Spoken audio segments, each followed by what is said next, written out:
Bom dia a todas e a todos. É uma grande alegria que eu venho aqui já nesse primeiro evento híbrido aqui na Escola de Magistrados, depois da pandemia. Nós estamos retornando às nossas atividades presenciais, o que é muito importante, é para a integração que isso traz entre os colegas, e venho aqui para apresentar este evento que para nós é de grande importância. Eu quero inicialmente saudar o professor Matthew Stephenson, que e já fazer a sua apresentação. Ele é professor de Direito na Harvard Law School, onde leciona Direito Administrativo, Legislação e Regulamentação, Direito Anticorrupção e Economia Política do Direito Público. Sua pesquisa se concentra na aplicação da teoria política positiva ao direito público, particularmente nas áreas de procedimento administrativo, combate à corrupção, instituições judiciais e separação de poderes. Antes de ingressar no corpo docente da Harvard Law School, trabalhou para o juiz sênior Stephen Williams, no circuito do Distrito de Colômbia, e para o juiz Anthony Kennedy, da Suprema Corte dos Estados Unidos. Ele é PhD em Ciência Política pela Harvard University e Juris Doctor pela Harvard Law School. Autor de livros e inúmeros artigos jurídicos e tem o foco de pesquisa na luta anticorrupção. Professor, é uma honra para a nossa escola da magistratura, da Justiça Federal da Terceira Região, tê-lo aqui para ouvi-lo e, na verdade, ele fará uma apresentação breve, mas o maior interesse dele, mais do que expor, mais do que falar, ele gostaria de ouvir, de trocar experiências a respeito do tema da sua pesquisa, que é o combate à corrupção. Professor, nós temos aqui um público presente aqui, mas temos também dezenas de pessoas nos assistindo online e participarão também dos debates.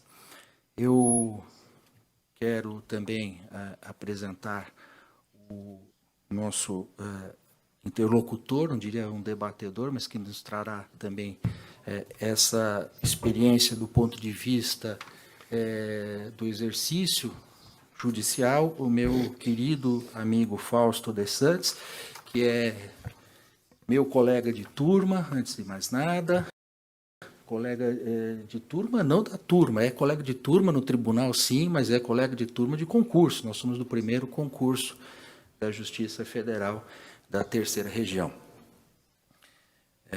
Fausto, dando um retorno aqui, um eco.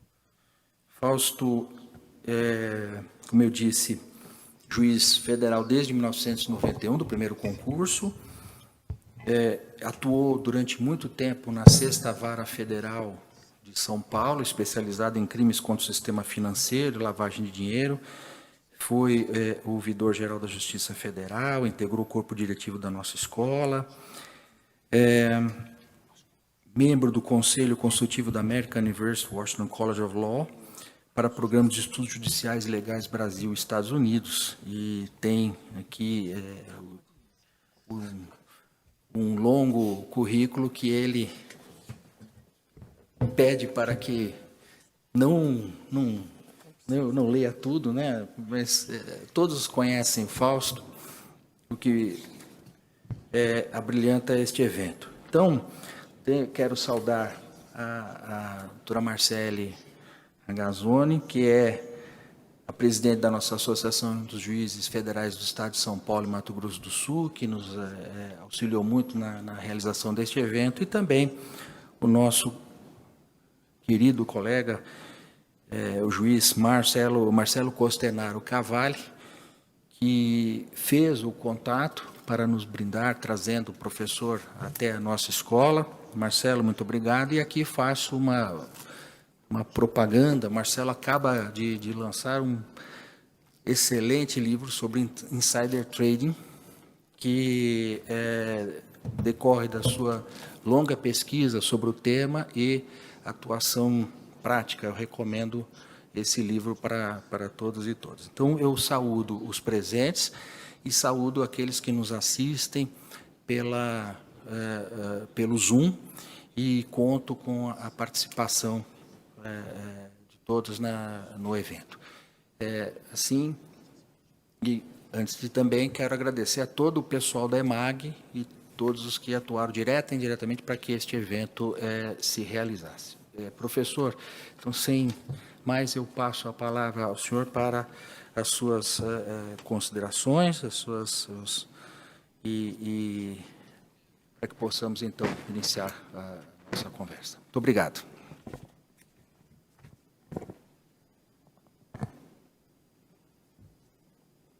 Muito obrigado por essa introdução gentil. Obrigado a todos vocês por estarem aqui. Obrigado por terem me convidado hoje. É mesmo uma grande honra, um grande privilégio de poder estar aqui com vocês. Graças à pandemia, faz muito tempo desde que nós poderíamos realizar eventos presenciais como este regularmente, e eu acho que esse foi um dos grandes custos da pandemia, além do óbvio custo humano. Eu acho que tem tanto para ser ganho da troca internacional, compartilhar ideias e perspectivas de outros lugares, e mesmo que seja possível, nós nos acostumamos a fazer isso online ou pelo Zoom. Eu acho que isso tem um valor especial, ao que permite formar conexões interpessoais com as pessoas de outras partes do mundo que se importam com os mesmos problemas que eu me importo, que nós nos importamos. Então eu só queria enfatizar o quão agradecido eu estou em ter a oportunidade de estar aqui hoje e ter essa conversa. Como foi mencionado, eu não tenho um grande discurso preparado, nosso tempo junto é relativamente limitado. Então, no espírito da troca internacional, eu estou muito mais interessado em ter um diálogo e de ouvir de meus distintos e de todos vocês. Eu entendo que as pessoas possam ter a preocupação de que vou falar sobre algo no começo, então deixe-me falar algumas palavras sobre algumas das coisas que eu acho que são interessantes e importantes sobre o tópico de luta contra a corrupção hoje, com uma referência particular. E talvez o lugar que eu queira começar seja apenas me lembrar e também lembrar todos vocês porque isso é tão importante. Eu acho que às vezes, quando as pessoas, incluindo eu, falam sobre a corrupção e a luta contra a corrupção, isso pode ser um pouco abstrato. Nós podemos perder de vista o que significa a palavra corrupção. Estamos descrevendo uma série de ações específicas e tal, mas eu acho que é importante de se lembrar dos pilares da luta contra a corrupção. Existem vários tipos de corrupção.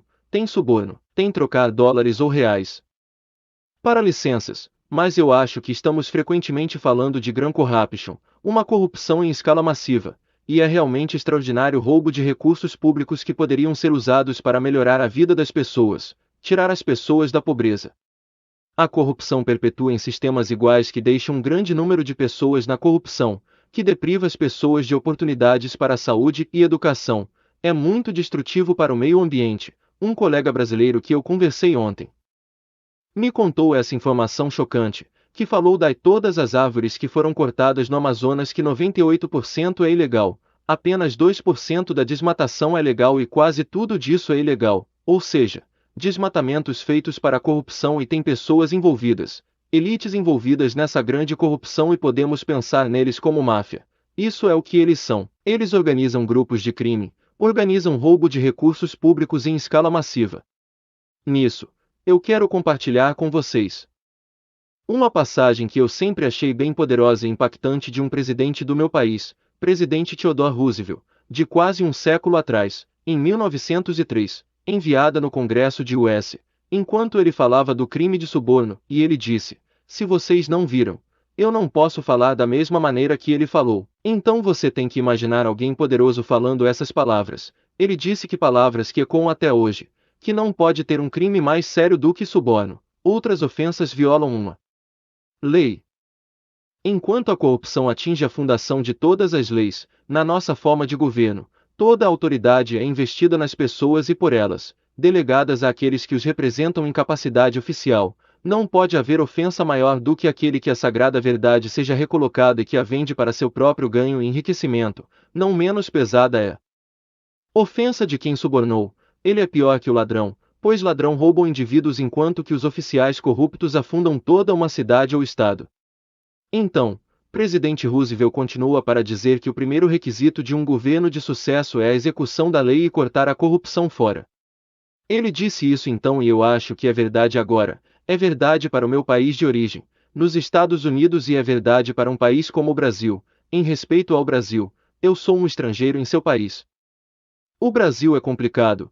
Brasil gosta de lembrar os estrangeiros o quão complicado o Brasil é. Eu ouço isso toda hora. Então, com a apropriada humildade e modéstia, de alguém que não é brasileiro, e não é expert no Brasil, eu não entendo todas as nuances e complexidades das políticas de sua sociedade. Eu vou dizer que quando eu primeiramente fiquei interessado no Brasil foi há 5 a 6 anos atrás e eu fiquei interessado porque estava estudando na luta contra a corrupção global e o Brasil era um caso crítico porque quando eu comecei era um período de grande otimismo.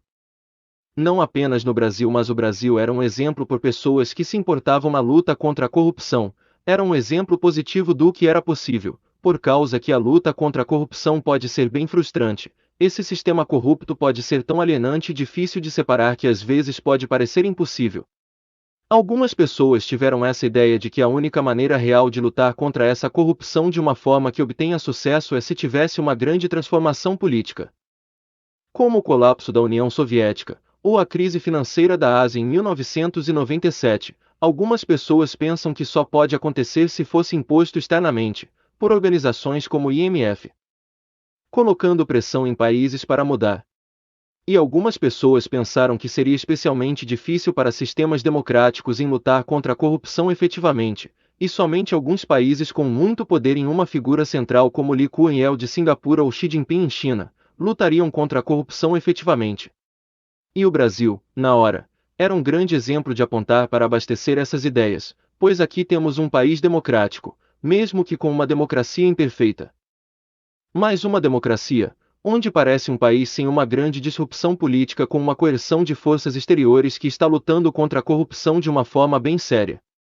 Ninguém pensou que o problema seria resolvido da noite pro dia ou até mesmo em poucos anos, mas parece que esse é um momento de grande esperança e otimismo, e pessoas de outros lugares do mundo, pessoas de outros países, ativistas e outros estão olhando de forma esperançosa para o Brasil do que é possível fazer. Eu diria que hoje, a situação é muito mais difícil, eu acho que tem muito mais pessimismo, parece que o que era uma grande agenda anticorrupção se tornou muito mais politicagem de maneiras que não são necessariamente saudáveis. Grande parte do progresso importante foi desfeito nesse processo. Tem um esforço para descreditar pessoas que estão empurrando a agenda anticorrupção sem olhar por cima pelo fato de que muitas dessas pessoas erraram no processo de lutar contra a corrupção. Eu acho que muitas pessoas perceberam um extremo e inacessível atento de descreditar e arruinar pessoas que estiveram se esforçando para mudar o sistema. Então eu acho que é um tempo difícil, mas eu não acho que nossa esperança tenha se perdido. Eu acho que pelo menos nos próximos 4 anos vão ser tempos desafiadores no Brasil. Eu acho que vai levar um tempo até a comunidade anticorrupção apontar o Brasil como um exemplo do que é possível. Parece para mim, de novo, como um estrangeiro sem um entendimento das nuances de toda a complexidade do sistema brasileiro, que estamos olhando num mundo onde todas as partes do governo brasileiro vão ser, na melhor das hipóteses, não tão apoiador. E na pior, hostil à agenda anticorrupção, quem quer que ganhe a eleição, eu não acho que será bom para a agenda, eu não acho que há muita esperança no Congresso e eu acho que tem um pouco de hostilidade. Mas, não obstante, eu não quero ser pessimista ou perder a esperança. Acredito que tem oportunidades de se avançar no Brasil e no mundo, eu já vou dizer em um momento onde eu acho que essas oportunidades estão. Eu acho que posso identificar 4 áreas que podemos pensar como lugares onde precisam haver reformas, que não podem ser feitas agora devido à situação política. Eu acho importante pensar em como as coisas podem melhorar em relação à crise anticorrupção brasileira. A primeira coisa tem a ver com a lei substantiva anticorrupção, como o suborno.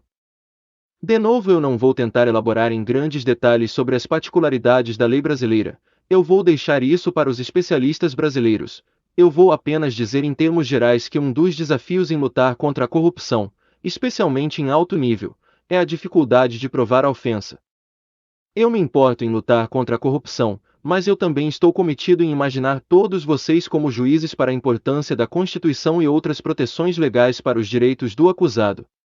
E isso é vitalmente importante em sistemas baseados no Estado de Direito. Assim, Também há preocupações em vários países como o meu de que as leis anticorrupções são feitas de forma estreita, de forma que seja muito difícil provar a ofensa entre as linhas. Assim, há questões de quando essa lei substantiva deve ser reformada para atender a esses problemas, como por exemplo em adotar medidas preventivas.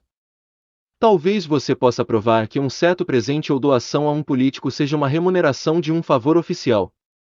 Você também pode adotar regras que atinjam apenas riquezas excessivas, que são meios bem comuns em outros países.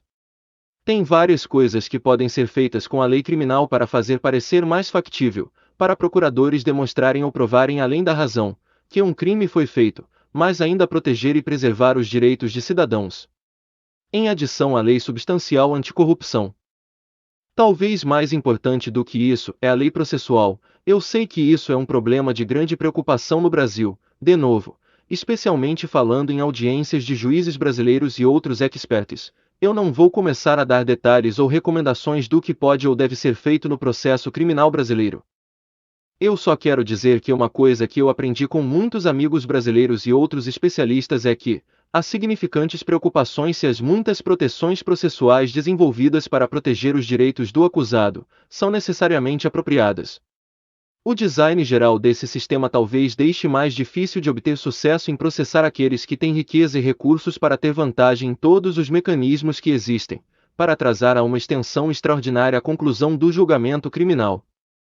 Junto com o meu entendimento das leis de limitação, que te permitem efetivamente usar todo o tempo que ainda é disponível, de forma que em nenhum outro sistema é impossível, pois as limitações só podem ficar prontas na primeira parte do processo de cobrança criminal.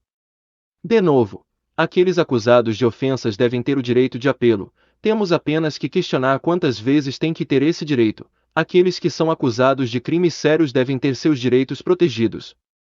Mas há sérias questões sobre em quais situações o design do sistema permite criar oportunidades para melhores e melhores defesas.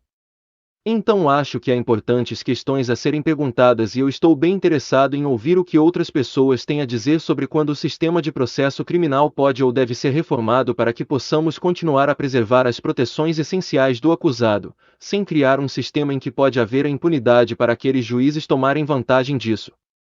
Outro problema que eu estava pensando é o design institucional do sistema anticorrupção, o judiciário, os procuradores, os investigadores e assim vai. Temos que ter eles, mas como eles se relacionam entre si? Eu descobri que os brasileiros têm esse termo que vocês adoram usar que eu não ouvi sendo usado em nenhum outro lugar, mesmo que problemas existam em outros lugares. O termo é multiplicidade institucional. Eu tenho ouvido isso de novo e de novo. Do qual eu acredito que significa que vocês têm várias instituições com autoridades sobrepostas para os mesmos tipos de problemas. Temos isso nos Estados Unidos também. Nós não chamamos de multiplicidade institucional, mas para violações de leis de segurança. Talvez seja o SEC. Eles lidam com o cumprimento civil no nosso Departamento de Justiça. Eles levam a aplicação criminal como a mesma ofensa. Os Estados Unidos, como o Brasil é um sistema federal, então tem ofensas parecidas. Isso é complicado. Porque tem algumas vantagens em ter múltiplas instituições envolvidas na aplicação da mesma lei. Uma pode agir se outra está sendo incompetente ou corrupta. Elas podem trabalhar juntas combinando suas competências e unindo seus recursos. Pode haver uma competição saudável entre diferentes aplicadores. Então tem suas vantagens em ter múltiplos órgãos envolvidos na anticorrupção. Tem também algumas desvantagens. Pode haver confusões ou incerteza sobre quem é responsável. Pode haver uma difusão da responsabilidade. Pode haver dificuldades de coordenação que tornem muito difícil. Então esse é um problema importante que eu acho que temos que confirmar. Eu não tenho total certeza por mais que meus estudantes brasileiros e colegas queiram falar de multiplicidade institucional todo o tempo, que é o problema mais importante em respeito ao design institucional. Eu acho que pensar em como proteger a independência e autonomia desses institutos para prevenir sua politização é mais importante. Pensando sobre seus incentivos, quais são os incentivos de carreira para os procuradores? Os procuradores têm um incentivo para vigorosamente perseguir casos de corrupção ou procuradores têm incentivos para evitar algo politicamente controverso se eles se importam com o futuro de sua carreira. Então, de novo, sem entrar em muito detalhe, eu acho que pensando sobre algumas dessas questões do design do conjunto geral de instituições é também realmente importante para a agenda de reforma anticorrupção. A quarta coisa que eu vou mencionar, talvez aquela que eu queria mais enfatizar pelo propósito dessa conversa, é, pensando sobre as áreas da lei que não são explicitamente sobre corrupção mas são muito importantes para uma luta bem-sucedida contra a corrupção. Então, nem toda lei anticorrupção é uma lei anticorrupção. O que eu quero dizer com isso é que, bom, uma área que eu sei que é extraordinariamente importante que meu ilustre copainelista escreveu extensamente sobre, é a lavagem de dinheiro, descobrindo e traçando, identificando, congelando, pescando bens ilícitos. Então a regulamentação do sistema financeiro e outras coisas que não são literalmente o sistema financeiro onde pessoas podem mover grandes quantidades de dinheiro. Como o mercado de obras de arte, como criptomoedas, eu acho que é muito importante como regulamentamos essas coisas para a luta contra a grande corrupção. Porque é uma coisa você tirar alguns reais em dinheiro e esconder embaixo do colchão, mas se você rouba centenas de milhões, ninguém tem um colchão tão grande, então o dinheiro tem que ir para algum lugar. Então muito frequentemente eu penso como os sistemas ilegais miram no dinheiro sujo. Pode ser tão importante como ou ainda mais importante para a luta contra a grande corrupção que as qualidades das nossas leis contra suborno. Segunda coisa que eu acho que é muito importante, que eu quero destacar, é a importância de haver lugares que protejam aqueles envolvidos em exposições de corrupção, de retaliação. Quando você luta contra a corrupção, ela luta de volta e eles lutam de forma suja. Eles tentam arruinar as pessoas. Algumas vezes eles tentam machucar ou matar pessoas. Tem alguns casos envolvendo jornalistas, de pessoas que foram mortas devido ao seu trabalho de expor a corrupção, especialmente laços entre políticos corruptos e grupos criminosos, de máfia. Delatores são geralmente jornalistas visados, não apenas com retaliação física mas também mais comumente, com ações judiciais de defamação, por exemplo. Mesmo quando essas ações judiciais não têm muito mérito, são descartáveis. Elas podem impor um grande custo financeiro e psicológico nos seus alvos e as pessoas que estavam envolvidas descobriram isso, que, tem uma frase que tem ficado muito popular nos Estados Unidos e em partes da Europa. Vou dar a frase em inglês e abreviação. Eles chamam de ações judiciais estratégicas contra participações públicas, ou SLAPP suits, e tem um movimento progressivo em muitas jurisdições chamados de legislação anti-SLAPP que torna mais fácil de dispensar casos de defamação que são feitos cedo demais no processo ou em alguns casos criar mecanismos para pessoas que são os alvos dessas ações.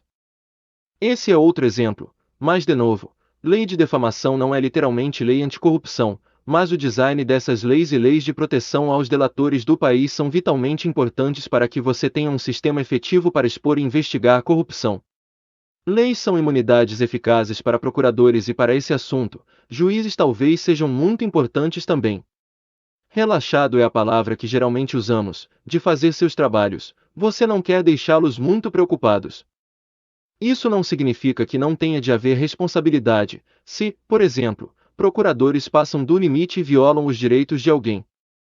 Mas as tradicionais doutrinas de imunidade oficial fazem o departamento do governo responsável em vez do procurador e sua capacidade individual. Na lógica de fazer isso, acabam se criando incentivos financeiros para agências do governo, para colocar em lugar apropriadas proteções e uma supervisão para controlar os oficiais enquanto ainda permitindo esses oficiais de fazer seus trabalhos sem medo de retaliação financeira. Então as doutrinas de imunidade oficial não são leis anticorrupção mas têm importantes efeitos anticorrupção. Por que você pode apostar que se essas leis não são suficientemente robustas, então, as pessoas que investigam, processam e fazem qualquer coisa para atingir alguém que está envolvido com corrupção vão ser os objetos de retaliação? Lei de finanças políticas, lei da eleição, é uma outra área que não está diretamente ligada à corrupção mas dá incentivos para moldar o sistema político. Lei corporativa do governo, uma outra área que é bem importante. Em respeito às corporações, são também mencionadas, eu falei sobre lavagem de dinheiro um momento atrás, mas as leis são sigilosas, tem um grande esforço nos Estados Unidos que dura anos, para finalmente, fazer com que as corporações e entidades legais divulguem para o governo, os seres humanos que realmente controlam essas entidades. Os Estados Unidos não têm nenhum registro público, muitas pessoas, até mesmo os mais envolvidos ativistas anticorrupção reconhecem que esse tipo de transparência das corporações é vital para a luta contra a corrupção. Então, tem muito mais que eu poderia falar sobre isso, eu já estou quebrando minha promessa que fiz no começo e falando por muito mais do que eu deveria. Eu vou encerrar dizendo algumas coisas que eu disse que iria sobre como seguir em frente quando você está num ambiente político, num ambiente legal que talvez não seja tão acolhedor na luta contra a corrupção. Eu acho que ainda é possível fazer progresso. Eu acho que, mesmo que você possa ir atrás dos mais poderosos e influentes políticos para encontrar corrupção de menor nível, eu acho que tem muito que pode ser feito para reforçar leis e reforçar instituições, especialmente aquelas que não são obviamente sobre corrupção ou que não obviamente implicam nos interesses de pessoas mais poderosas. Você nem sempre tem que pular e gritar sobre as implicações anticorrupção da sua reforma legal. Algumas vezes pode ser ou não inteligente de sua parte fazer isso, mas tentar colocar as reformas no lugar. A intenção com essa observação é de que eu acho que aqueles que estão na comunidade ativista, fazendo um pouco mais para destacar os custos humanos e consequências sociais da corrupção seria útil, porque especialmente quando os problemas ficam tão politizados e a luta contra a corrupção tem sido tão ligada a apoiar a oposição de políticos específicos, eu acho que nesse ponto, talvez seja importante se afastar e reconstruir o pilar da anticorrupção, para lembrar às pessoas que isso não é sobre esse escândalo ou aquele, do político ser ruim, ou desse partido não ser confiável, mas sim sobre as consequências humanas fundamentais, sobre desmatamento, pobreza, falta de acesso à saúde e sobre o desperdício de recursos sociais. Tem mais que eu poderia falar sobre isso, mas acho que tendo falado por quase 25 minutos, seria sábio de minha parte calar a boca e ouvir a todos vocês. Mas eu realmente espero que possamos ter um pouco de diálogo e se envolver nessa conversa, porque eu tenho interesse nas perguntas que vocês têm para mim e também talvez ter a oportunidade de perguntar algumas questões para vocês. Muito obrigado.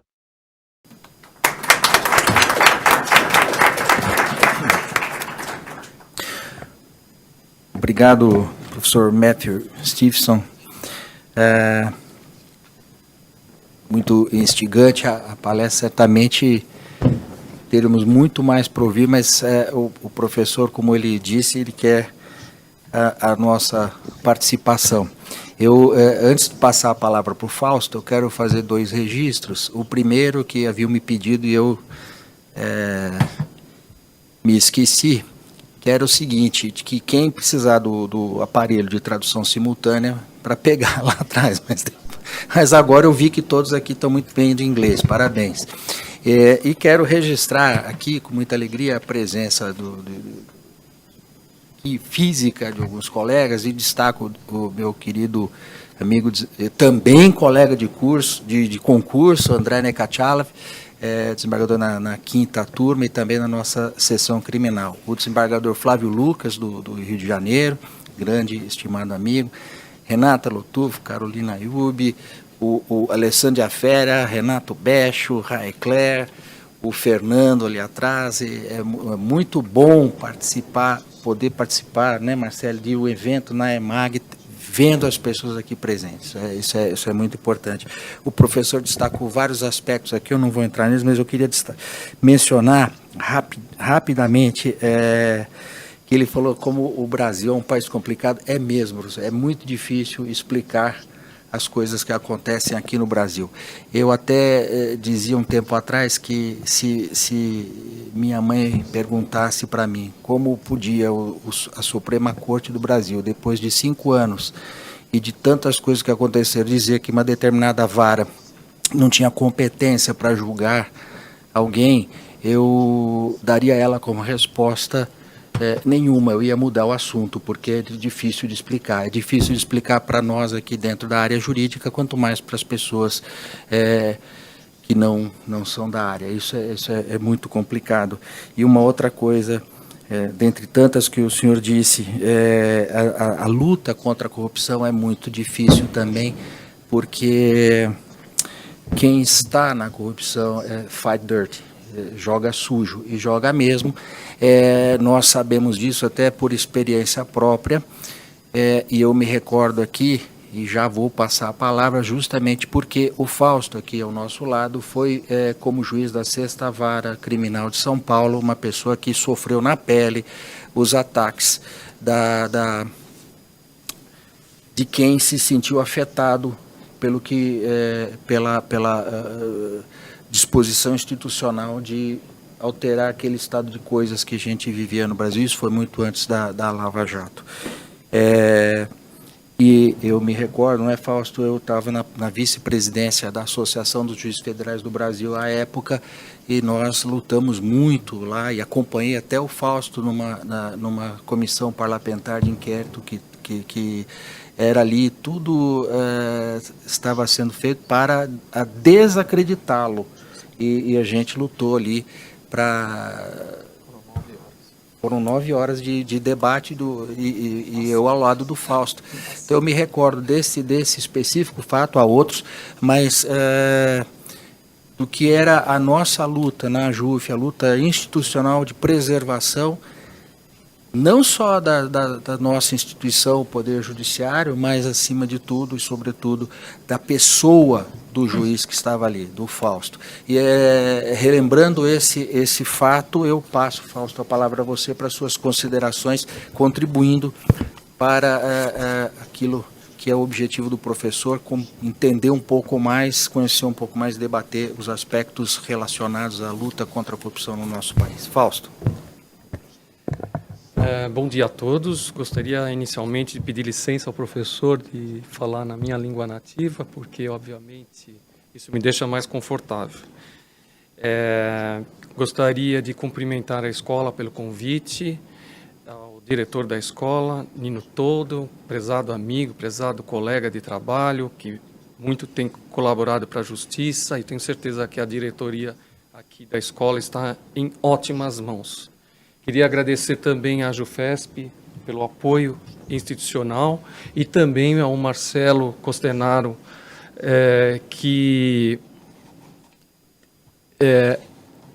Cavalli, né? Faltou o último sobrenome. O Marcelo, ele trabalhou também na Sexta Vara e eu tive o grande prazer de recebê-lo como juiz enquanto estava lá no primeiro grau, e a admiração minha é muito grande por ele. É um ótimo profissional, ótima pessoa. Eu tenho certeza que ele contribui muito para a melhoria do nosso país, e fico contente de saber que nossas instituições têm pessoas de grande valor pessoal e profissional. E eu queria agradecer a plateia também, não poderia deixar, tem todas, eu conheço vários, eu queria nomear um a um, mas é impossível. Então, tomo as palavras do Nino, cumprimentando a todos, e na pessoa do Flávio, que veio aqui, é do Rio de Janeiro, está aqui, desembargador do TRF2, muito obrigado pela presença. Gostaria de, inicialmente, é uma responsabilidade falar depois de um professor de Harvard. Nós temos aqui como Harvard, aliás, o mundo tem Harvard como uma referência de excelência. E quando nós vamos falar depois de um professor de Harvard, preocupa. Mas faz parte, né? Vamos lá, vamos continuar. Esse tema de corrupção, eu achei no início que era uma palestra que eu fosse dar, mas enfim, depois saí como debatedor, eu que entendi mal. Mas eu gostaria de fazer algumas considerações sobre o que acontece no mundo, que é efetivamente uma preocupação internacional. Então, nós temos 4 movimentos no mundo. O professor citou um deles, que é a mudança climática. Aí nós tivemos, no ano passado, a questão do Afeganistão. Tivemos também a questão da imigração. Aliás, é uma questão que vem já de um tempo, a questão da imigração e como lidar com a imigração. E temos a questão da Ucrânia. Todos eles são eventos que têm algo em comum. E algo em comum é exatamente a corrupção. Então, eu fui pesquisar sobre isso, corrupção e esses eventos internacionais. Então, primeiro, Afeganistão. O Afeganistão, o país mais pobre, um dos mais pobres do mundo, se não o mais pobre, ele foi feito um estudo da ONU e constatou que cada qual no Afeganistão ganhava, quando do estudo, $250 anualmente, dos quais 160 a população tinha que desviar para o pagamento da corrupção. O Afeganistão, em abril do ano passado, ele tinha, ou se estimava ter, 300 mil soldados, mas que, na verdade, parte dos soldados eram fantasma. Por quê? Porque a corrupção permitia que o dinheiro que seria destinado à contratação de soldados foram desviados e, por sua vez, aquilo que era 300 mil mal era, no final, 50 mil, e havia também, por conta do recebimento ilícito de valores, pessoas que mudaram de lado. Então, aqueles que davam sustentação ao poder estabelecido, mudou de lado porque, ou por medo, acabou, de alguma forma, mudando de lado. Esse seria a questão do Afeganistão, que foi... teve a mudança de regime, né, em agosto do ano passado, e que seria um exemplo de como a corrupção pode desestruturar todo um país, começando pelo seu próprio exército. Depois disso, como eu falei, a questão também que o professor falou da mudança climática. O relatório da ONU do ano passado, de 2021, fala que a corrupção é causa, e o crime organizado, são causas e consequências da mudança climática. E, especificamente do Brasil, fala sobre que o país ele tem apreendido a madeira quando está saindo ilegalmente da Amazônia, mas a questão seria, não basta apreender quando já está saindo dos portos. O problema seria o início. Quem permitiu? Quais autoridades políticas que permitiram que aquela documentação forjada viabilizasse o desvio da madeira por empresas que remetem elas ao exterior? Então, esse seria um dos pontos que o Brasil é citado. E o que eu achei interessante é que, apesar que o Brasil, em termos de energia, nós temos 84%, quase 90%, professor.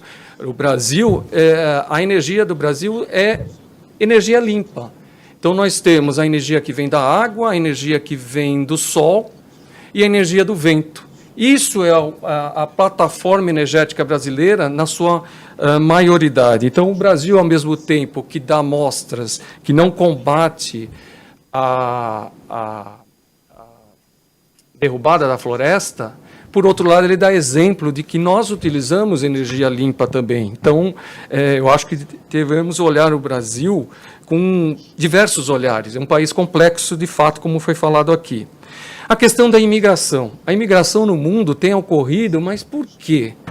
Porque as pessoas não acreditam mais nas instituições. Quando a pessoa sai do seu país e decide sair, é porque há desesperança total nos juízes. Porque os juízes é o último a dar um mínimo de garantia e garantia de proteção e tutela aos direitos humanos. E quando isso falha, obviamente a pessoa decide sair do país. E isso está acontecendo aqui, professor. Tem muitas pessoas que estão mudando do Brasil para Portugal, especificamente mais Portugal, por conta da desesperança, não na política, mas sim em seus juízes e no sistema judicial. E nós temos a Ucrânia. A Ucrânia eu queria citar porque é um exemplo de muitos exemplos. Primeiramente, é um dos países mais pobres da Europa, mas ele foi marcado pela corrupção. Então, o antigo presidente, o Viktor Yanukovych, ele foi tirado do poder a partir de manifestações que ocorreram em 2015, e as manifestações e protestos eram justamente por conta da corrupção, que ela é totalmente difusa na Ucrânia. E na Ucrânia, tanto quanto na Rússia, existem os oligarcas que também faziam pressão sobre o governo em termos de obtenção de privilégios. E isso gerou toda uma insatisfação popular que fez com que o presidente fosse substituído pelo Poroshenko, e o Poroshenko ficou no poder apesar da insatisfação continuar da população, mas ele conseguiu, pelo menos, conter os fluxos de dinheiro, o professor citou aqui criptomoeda, mas conseguiu romper fluxo de dinheiro, mas a insatisfação continuou. Até que veio o presidente Zelensky, eleito em 2019, com 73% da população o apoiando, e abrindo um parênteses, né, gente, muitas pessoas tentam diminuir o presidente Volodymyr Zelensky, no sentido de afirmar que ele não passaria de um comediante, mas não. O presidente da Ucrânia, ele se formou em Direito pela Universidade Nacional de Kiev, e é uma universidade prestigiada na Ucrânia e é prestigiada na Europa. Então, não se trata só apenas, para diminuir a figura de um presidente, falar-se em presidente que gosta de aparecer e tudo mais. Então, ele tem um suporte da população muito grande. E um dos motivos da sua eleição era o combate à corrupção e a retomada de Donbás. E essa era a aspiração da população, e num dos debates com Poroshenko, o Zelensky chegou a ser ridicularizado no sentido de que ele não seria suficientemente forte para fazer face ao presidente Putin. E o presidente Putin? O presidente Putin, por outro lado, aparece no Panama Papers, Pandora Papers, Paradise Papers, como aquele que, por meio de offshores, tem... isso eu estou falando pela informação da Transparência Internacional de Portugal. Por meio de offshores, o Putin, não sei, ele tem pago políticos europeus para que não fosse a Rússia retirada do sistema SWIFT antes da guerra. Então, foram detectados esses pontos e a comunidade internacional não fez nada. Na verdade, foi isso. Mas onde que eu quero chegar também mencionando a Ucrânia? A Ucrânia, nós sabemos, pediu para integrar a União Europeia, e ela ocupa a posição de 122 na Transparência Internacional, enquanto países da Geórgia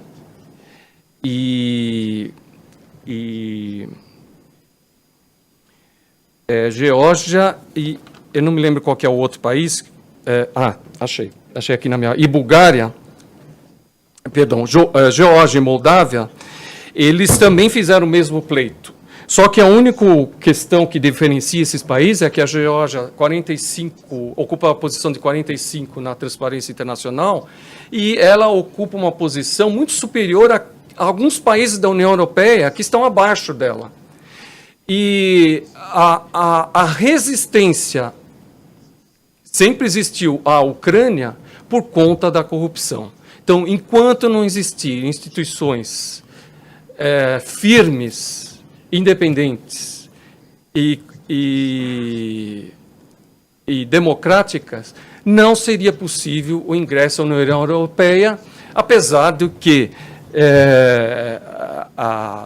aí é um discurso híbrido, né? E que a União Europeia fala que a Ucrânia pertence à família europeia. Então, ao mesmo tempo, resiste ao ingresso da Ucrânia. Mas eu queria falar um ponto, que é o ponto hoje mais discutido no Brasil. Talvez em alguns países, como os Estados Unidos, mas no Brasil o que tem se discutido é a questão da opinião pública. A opinião pública, ela assusta. A opinião pública hoje, ela não é ocupada mais em praças públicas. A opinião pública ocupa as plataformas digitais, a internet, as mídias sociais. E tolher a manifestação da opinião pública é uma maneira de perpetuação no poder. Agora,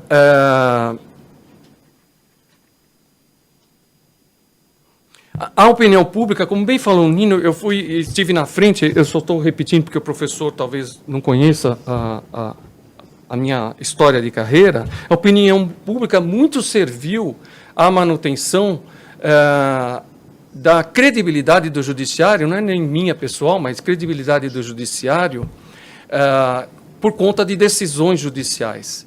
Eu lembro que muitas pessoas nem sabem isso, talvez nem saibam, mas eu era totalmente resistente à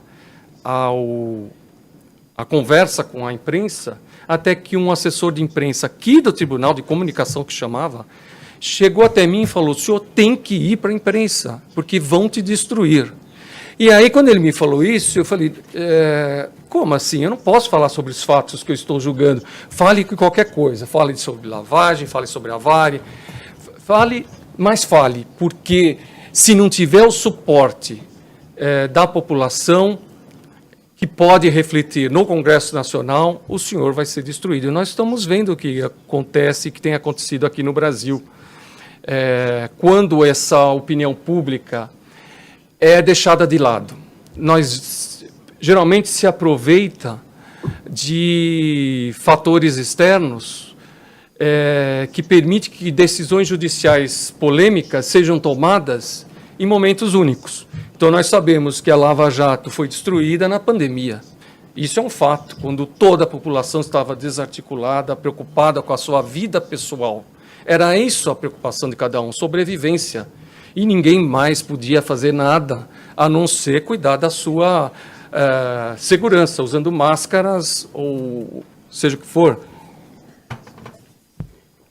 tomando vacina e tudo mais. Mas a questão, para mim, é a opinião pública tem sido tão incômoda que tem sido tolhida. Só que, por vezes, nós vemos, por outro lado, e aí eu ia entrar num ponto também delicado, que é a população encontraria-se resignada, ou por medo, ou por descrença nas instituições, porque hoje a população está resignada com relação ao combate, ou, finalmente, por uma questão cultural, ou seja, a corrupção ela é tolerada. O professor falou aqui de assimetria. Eu acho que a primeira assimetria que existe é a assimetria pessoal. Pessoas querendo ter bens mais do que podem ter. Então, essa é a mente das pessoas, a questão cultural. Como lidar com a corrupção num país em que a corrupção é sistêmica e, por vezes, é interpretada como jeitinho, como traduzir isso, né? Uma maneira de se comportar com o brasileiro. Cortesia. Essa talvez seria a cortesia, recebimento de pequenos presentes, como falou o professor, seria o suficiente para justificar a corrupção? Então, a resposta minha é sempre não. Uma vez, dando palestra em Washington, um professor me falaram que eu deveria falar como deve se comportar uma empresa estrangeira num país, claro que não falava do Brasil, mas obviamente era dirigido ao nosso país, um país em que a corrupção é sistêmica. E aí a minha resposta foi, professor, faça como muitos colegas juízes e uma parte ordeira da população fazem. Fique em frente ao ônibus. Existe uma máxima que fala, a corrupção você pode entrar no ônibus e achar legal. A corrupção seria um ônibus. Você entra no ônibus, acha bacana, você fica do lado, finge que lá não acontece, ou fica em frente do ônibus. Então, a minha resposta, porque me pegou de surpresa, eu falei, vamos ficar na frente do ônibus. Nem que o ônibus não seja inibido, mas, no mínimo, pode ser reduzida a sua velocidade. Foi o que eu respondi na época, até tinha lido um texto em estrangeiros, a respeito. E, professor, o Brasil realmente foi exemplo de combate à corrupção há 5 anos atrás. Eu me lembro que o Instituto, a Academia Internacional Anticorrupção, a IACA, com sede em Viena, eu cheguei a estar lá e um grupo de alunos veio para cá em Brasília, a visitar o Brasil para conhecer, e maravilhados com o combate à corrupção, e, infelizmente, nós vimos o que deu a história. o professor falou muito bem bom, não cabe, o professor falou, eu concordo com tudo que o professor falou, mas eu queria fazer um exemplo para o professor. O professor citou como uma das sugestões uma lei que pune o enriquecimento ilícito. O enriquecimento ilícito no Brasil foi sugerido ação civil de extinção de domínio pela ENCLA, eu fiz parte. A meta de 2005 era criar legislação de perda do domínio e também o enriquecimento ilícito. Em 2011 foi feita uma ação... deixa eu explicar, professor, talvez o senhor desconheça, mas no Brasil existe uma estratégia nacional de combate à corrupção e à lavagem de dinheiro, que são 70 órgãos públicos e alguns privados que se reúnem para sugerir o aperfeiçoamento institucional, legislativo, executivo e judiciário. E a meta de 2005 se transformou na ação de 2011, e a ação de 2011 também era ação civil de extinção de domínio. O que aconteceu até hoje? Nada foi feito projeto, está no Congresso Nacional, não há nem mais força para pedir a aprovação desse projeto. Mas, por outro lado, este ano eu pertenço à ação 11, que fala sobre a corrupção privada. E aí eu entro no que o professor falou. Como combater a corrupção?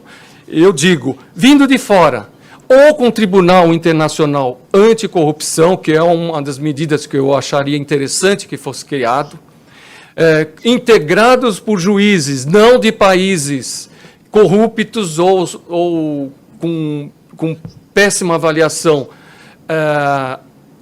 no índice da transparência internacional, para não ser o Tribunal Internacional contaminado, ou com a aplicação da corrupção privada como crime, porque a partir do setor privado você inibe que o setor público tenha as suas vertentes. E uma coisa que eu falei uma vez atrás, que também não foi muito bem digerida no Brasil, mas é a mudança do nosso Supremo Tribunal Federal de Brasília para um local longe dos políticos.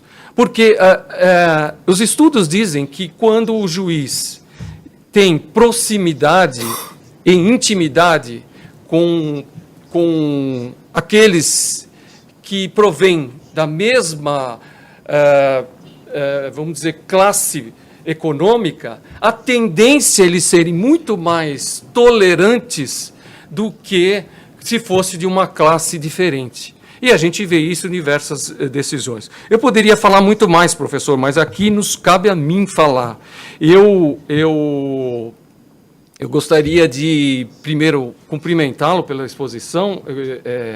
É difícil combater, mas tem que se continuar. Nós temos que não baixar a cabeça. Não sei se o senhor sabe, mas ontem passou aqui no Senado, na comissão, uma regra que tolhe ainda mais os juízes, estabelecendo o caso, aumentando a pena do crime de abuso de autoridade nos casos de violação à prerrogativa da OAB, e penas bem mais altas, de forma a desestimular totalmente aqueles que combatem a corrupção.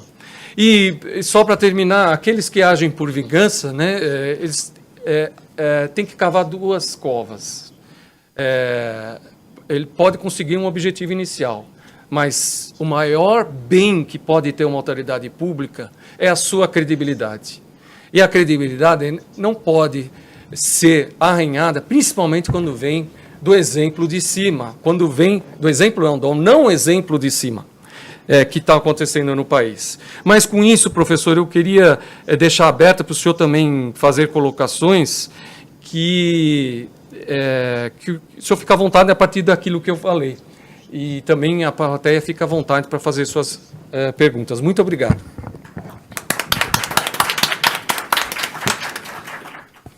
Obrigado, Fausto. Antes de continuar, professor, o senhor gostaria de ouvir mais algumas perguntas, algumas considerações antes de se manifestar? O senhor gostaria de já falar sobre o que disse o juiz Fausto? E depois ouvimos. Eu quero agradecer rapidamente ao Fausto pelas formidáveis observações. Tudo o que ele falou também me atinge dessa forma. Eu realmente gostei disso. Então, sim, eu acho que eu já falei o suficiente, então gostaria de ouvir de outras pessoas aqui. Ok. Eu indago assim, eu antes até de passar a palavra, gostaria até de anotar, para que o senhor também possa fazer alguma consideração. Eu penso aqui, o senhor na sua fala falou da multiplicidade institucional, essa, no combate à corrupção, esse realmente é um problema sério que se passa por aqui, porque existem vários órgãos encarregados com competência para tratar de assuntos relacionados à corrupção. Ministério Federal, Controladoria Geral da União, Advocacia Geral da União, e todos querem ser protagonistas. E isso acaba gerando algumas confusões. Acordos que são feitos entre empresas e esses órgãos depois não são, um não reconhece o que foi feito com o outro, há problemas dessa natureza que dificultam o combate à corrupção e vêm, por vezes, ser invalidados no próprio âmbito do Poder Judiciário. Acordos que o Ministério Público fez, especificamente no caso da Lava Jato, hoje são contestados no Judiciário e há decisões que se invalidaram, e isso causa, penso eu, um descrédito geral a respeito do que foi feito e de que, na ideia popular, como foi mencionado aqui, a opinião pública, de que nada acontece e os poderosos sempre se safam do problema. Eu até teria algumas considerações para fazer sobre o que o Fausto disse, mas não vou fazer. Eu indago da Marcele se gostaria de fazer alguma observação, e depois o próprio Marcelo, e aí também nós temos dezenas de pessoas assistindo pelo Zoom, gostaria de também que enviassem para nós as suas manifestações para consideração do professor e da plateia aqui presente. Marcele. Obrigada, Nino. Professor, o senhor havia comentado anteriormente, antes de iniciar o evento, que em alguns países esse movimento anticorrupção foi decorrente de fatores externos, por exemplo, organismos internacionais, como ocorreu na Ásia, o senhor tinha mencionado, e que o Brasil chegou a ser admirado porque foi um movimento interno, né? Começou aqui, dentro do nosso país. E acabou que a gente viu no que resultou, né? O senhor acha que a origem dessa pressão, a origem desse movimento afeta o resultado? Ou seja, que se talvez quando vem de fora a chance é maior de ser bem-sucedido, e aqui isso não ocorreu por conta da origem do movimento?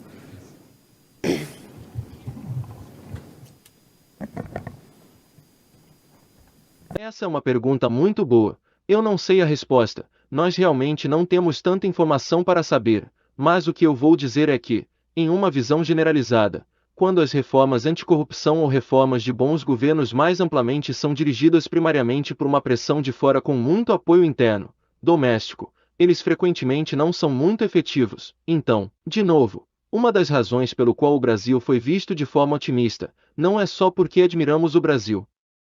Teve uma crença de que talvez os esforços da reforma anticorrupção do Brasil seriam mais bem-sucedidos, precisamente porque a história dos esforços da reforma anticorrupção foram dirigidos por pressão de fora, sempre foram terrivelmente sucedidos, porque não tinham um forte apoio interno. Então o pensamento era: as pessoas fazem as coisas, criam uma nova comissão e fazem coisas diferentes para satisfazer os estrangeiros.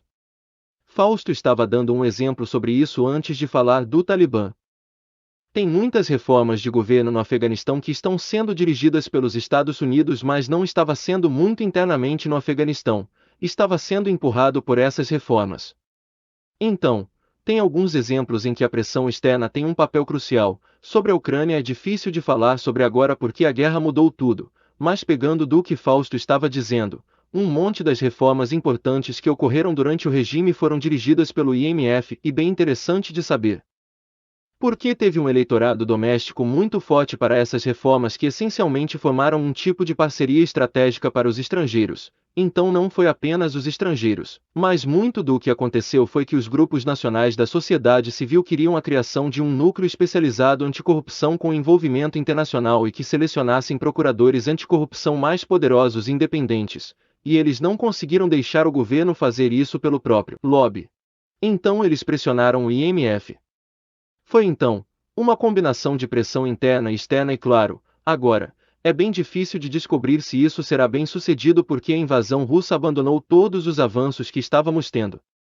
Eu ainda quero acreditar, no meu estado otimista, que tem um forte eleitorado doméstico no Brasil para reformas anticorrupção genuínas de bons governos. Eu acho que mesmo que isso seja um período de substancial revés, eu estou esperançoso de que em longo prazo tenha uma maior possibilidade de revitalização de um movimento significativo de reformas anticorrupção de bons governos no Brasil, em parte porque tem realmente um forte círculo eleitoral doméstico para esse tipo de reforma. Mesmo que agora essas pessoas estejam na defensiva, ainda é melhor do que quero dizer, Brasil não é tão dependente nas leis do IMF, mas se realmente era só fazer pressão externa, então o Brasil teve por alguns anos como se parecesse que tivessem levando a anticorrupção a sério e a pressão externa dissipasse. De novo, eu não sei, eu não sou um expert no Brasil, eu não sigo os desenvolvimentos políticos e sociais de perto, então isso é apenas minha impressão, mas eu acho que o fato que tem um forte eleitorado doméstico no Brasil para genuínas reformas de governo pelo espectro político é encorajador e essa é uma das razões pelo qual eu tenho esperança, mesmo sabendo que provavelmente os próximos 4 anos vão ser bem ruins para a agenda. Talvez daqui a 15 anos as coisas pareçam diferentes e muito melhores. Só gostaria de acrescentar só uma coisinha, o professor citou e eu esqueci de mencionar. Essa reforma que foi feita por Poroshenko era uma reforma anticorrupção e ela seria uma das condições para o ingresso da Ucrânia na União Europeia. Essa reforma foi considerada inconstitucional pelo Tribunal Constitucional de lá, algo que é considerado absurdo pela própria ONG ucraniana. Existe uma ONG em favor das reformas que foi justamente para apoiar essas reformas. Só queria fazer esse adendo para veja como o sistema às vezes ele é totalmente comprometido de tudo aquilo que é corrupção. Muito bem.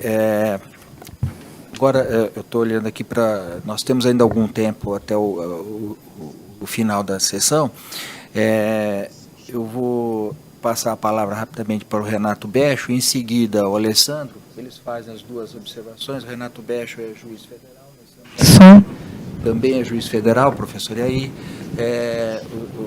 parece que chegou também uma pergunta vinda do pessoal da internet, aí eu vou também passar ao professor e ele faz a sua consideração.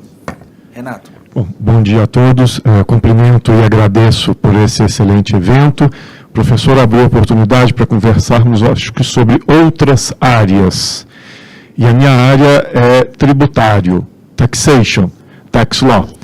E tem efeitos dos acordos de delação premiada, que eu acredito que os Estados Unidos tenha um histórico muito importante de conhecimento e que é novo no Brasil.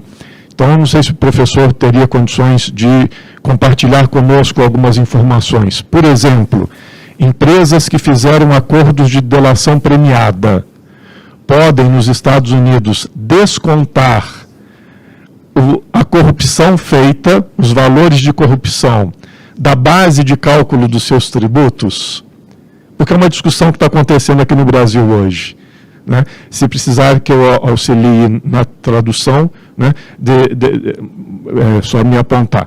E uma outra questão, pessoas que fazem acordo de delação premiada e vão ficar com uma parte do dinheiro objeto da corrupção.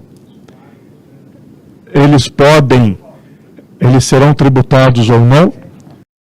Eu posso tentar. Mesmo com a tradução eu não entendi a pergunta. Parece que você está perguntando se companhias podem deduzir seus pagamentos de suborno pelos impostos. Eu digo, em que mundo racional, pessoas falam sobre o quanto antes dos anos 90, alguns países europeus permitiam pagamentos de suborno estrangeiros. Meu entendimento é que isso realmente não aconteceu muito na prática, porque se você fizesse isso, você estaria permitindo e violando as leis do país, então era um pouco embaraçoso. Nunca foi algo grande, então, não, você não pode. Isso é realmente um problema no Brasil. As companhias realmente querem deduzir o pagamento de suborno de impostos, na verdade sim. Odebrecht, uma grande companhia que estava envolvida na Lava Jato, está discutindo se podem deduzir o suborno dos impostos. É um problema, eles dizem.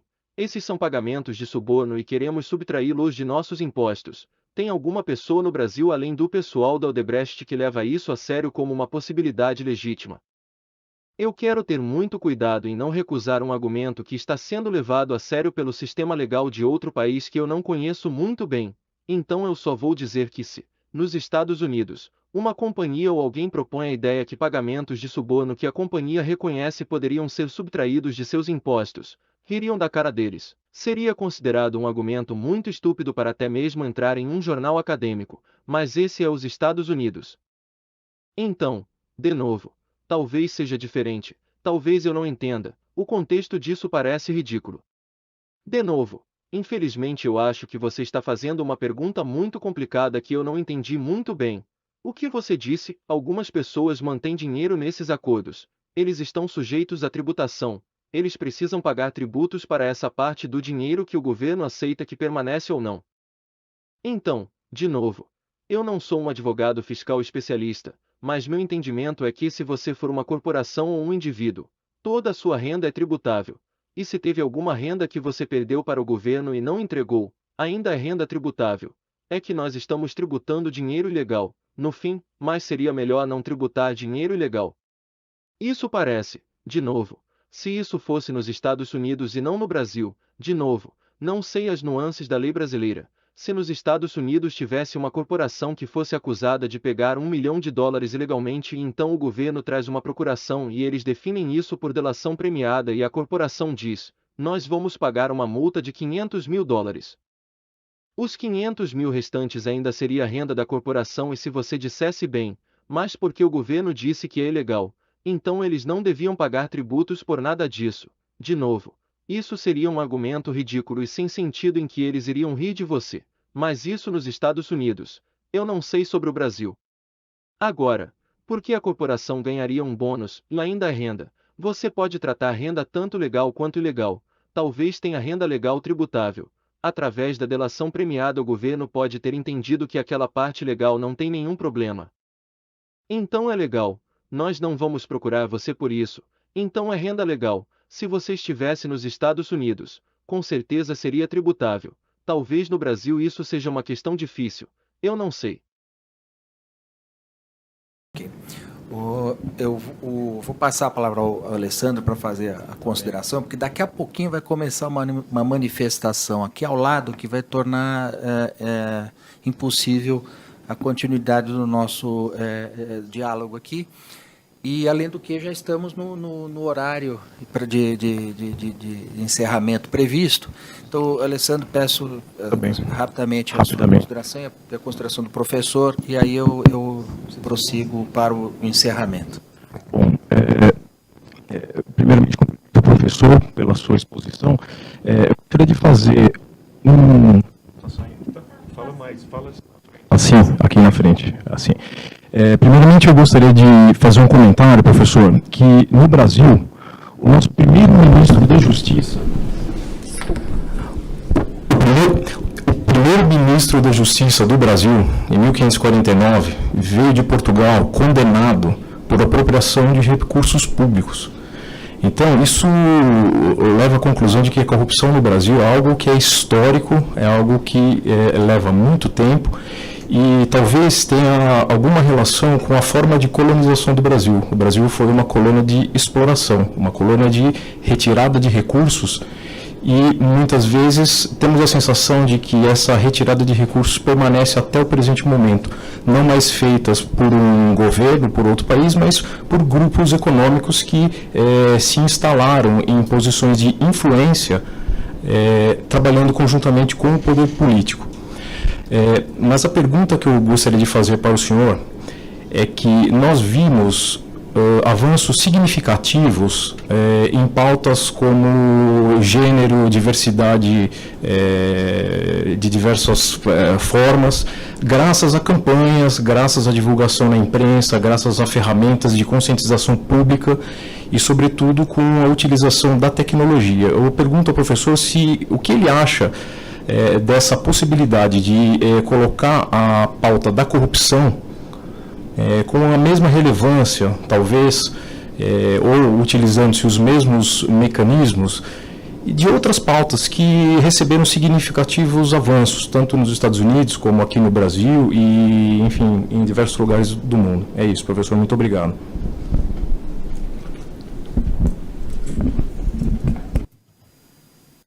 Então, primeiro respondendo sua pergunta se eu tenho tempo, dizendo um pouco sobre as coisas que você disse no começo. A resposta curta seria, sim, eu acho que a anticorrupção pode e deve usar técnicas similares a de outros movimentos sociais bem-sucedidos. Eu tenho certeza que há diferenças e você precisa fazer ajustes quanto à natureza daquilo pelo qual você está lutando. Mas muitas das técnicas que são úteis fora, são úteis aqui e você tem visto isso no Brasil e em outros países. Você mencionou algumas das coisas, mas eu acho que a habilidade de articular narrativas é algo muito importante. Quero dizer, pessoas como eu, sou um professor, eu gosto de dados, estatísticas e assim vai, mas eu acho que campanhas bem-sucedidas frequentemente precisam de narrativas, precisam de uma história com heróis e vilões, precisam alcançar as pessoas em um nível emocional. Algumas pessoas, assim como eu, têm dificuldade nisso, porque somos mais sobre lógica e racionalidade. Mas eu acho que isso é vital, só que ter um movimento em massa bem-sucedido, alcançar o conteúdo emocional nas dimensões humanas é muito importante. Eu acho que ser sofisticado sobre usar meios de comunicação também é importante. Eu não quero exagerar a importância dessas coisas, mas descobrir como alcançar as pessoas é bem importante. Descobrir como ter alianças também pode ser de muito valor.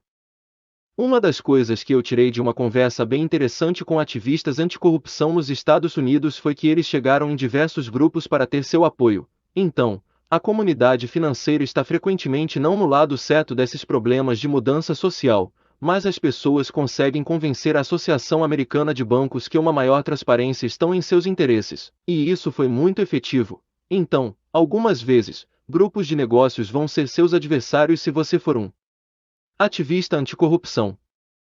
Mas às vezes, nos mesmos problemas você pode formar alianças estratégicas com esses grupos e é importante fazer isso. Às vezes você pode formar alianças com outros tipos de grupos. Então, como eu e Fausto mencionamos, problemas de alteração climática, por exemplo, talvez permitam ativistas anticorrupção de formar uma causa comum com ativistas da justiça do clima. Cultivando boas relações com a mídia, que pode espalhar a sua história, é muito importante. Então eu acho que tem muitas coisas que as pessoas podem e devem fazer para tentar fazer essas agendas avançarem. Eu não quero dizer que é sempre a mesma coisa, porque tem luta para a justiça racial, luta contra a proteção do meio ambiente, que são diferentes em alguns aspectos, então você não pode usar a estratégia de um em outro, mas no geral, absolutamente, eu acho que uns devem aprender com os outros. Você começou fazendo alguns comentários históricos do qual eu quero concordar, mas também alertar sobre o exagero. O ponto em que concordo é que eu acho que todos os países, todos os sistemas e pessoas são informados pela sua história e eu tenho certeza que a estrutura da corrupção e anticorrupção e a política brasileira hoje é influenciada pela longa história do Brasil. E se as coisas fossem diferentes 500 anos atrás, também seriam diferentes hoje. Ao mesmo tempo, não quero colocar palavras em sua boca, dizer que você disse isso, mas acho que todos nós devemos ter muito cuidado ao exagerar sobre a influência do que aconteceu séculos atrás relacionada ao que acontece hoje. Eu acho que tem um perigo no determinismo histórico e cultural e um problema em olhar como as coisas estão hoje e contar histórias sobre como isso foi inevitável. Então, de novo, eu não acho que você estava dizendo isso, mas como você invocou essas ideias históricas e eu ouvi isso de amigos brasileiros e outros que, como você, também enfatizaram essa visão determinística. Eu queria ir contra isso e uma forma que eu posso ir contra isso é, eu fiz algumas pesquisas nos últimos anos sobre meu próprio país, os Estados Unidos. Ainda tem corrupção nos Estados Unidos, mas tinha muita corrupção quando ele foi fundado. se nós viajássemos no tempo até 1850 e olhasse para os Estados Unidos, vocês pensariam, bem, eles têm uma cultura de corrupção que vai durar para sempre. Se você pegar um país como a Suécia, que frequentemente tem valores bem positivos nas estatísticas que Fausto estava falando sobre. Se você olhar em 1900, Suécia parecia uma sociedade bem corrupta de várias maneiras. Muitas pessoas acham que os países do norte são diferentes de Portugal ou América do Sul e imaginam que 600 anos atrás eles estavam sendo governados com a maior integridade possível, mas não é verdade. As coisas mudam porque as pessoas mudam as coisas. Então eu acredito em contexto, evolução histórica, economia, fatores e tudo isso, mas tudo aquilo que dá contexto a seres humanos, individual e coletivamente pode fazer a diferença. Então, e isso conecta isso à sua questão, absolutamente para fazer essas mudanças você deve descobrir o que tem que ser mudado. Deve descobrir as ferramentas e o que vai ser afetado e talvez daqui a 50 anos você possa olhar o que o primeiro-ministro da Justiça do Brasil disse e dizer uau. Aqueles eram os dias de batalha. As coisas estão totalmente diferentes agora. Parece a mesma coisa da Suécia em 2022.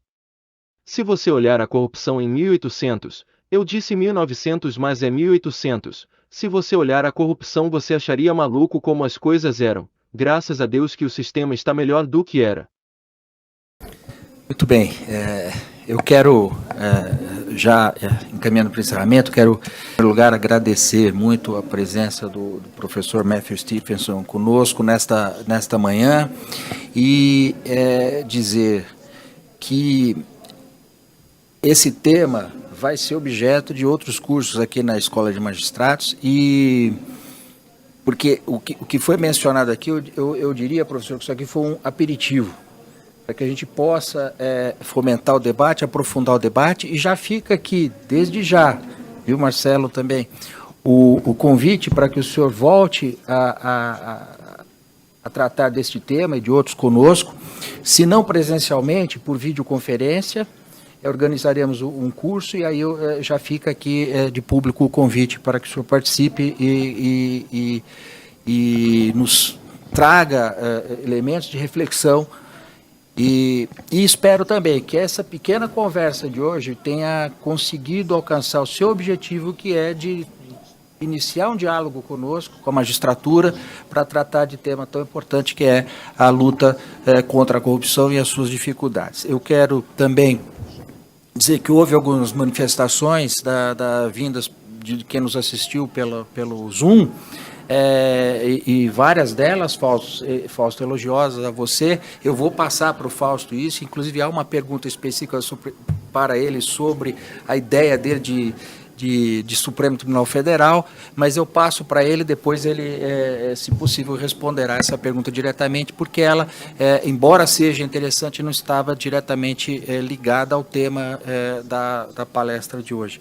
Gostaria apenas de destacar uma mensagem que foi encaminhada pelo Walter, e eu vou ler aqui, porque acho que ela é bastante interessante, reflete um pensamento geral, e que é o seguinte, eu abro aspas: parabéns ao palestrante convidado, mas fiquei especialmente muito feliz com a manifestação de nossos juízes, pois vivemos tempos muito complicados e sombrios.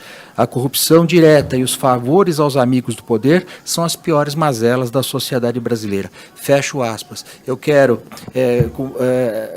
sobre esta manifestação do Walter, dizer que nós temos realmente vivido tempos difíceis, tempos sombrios. Houve um grande entusiasmo, professor, a partir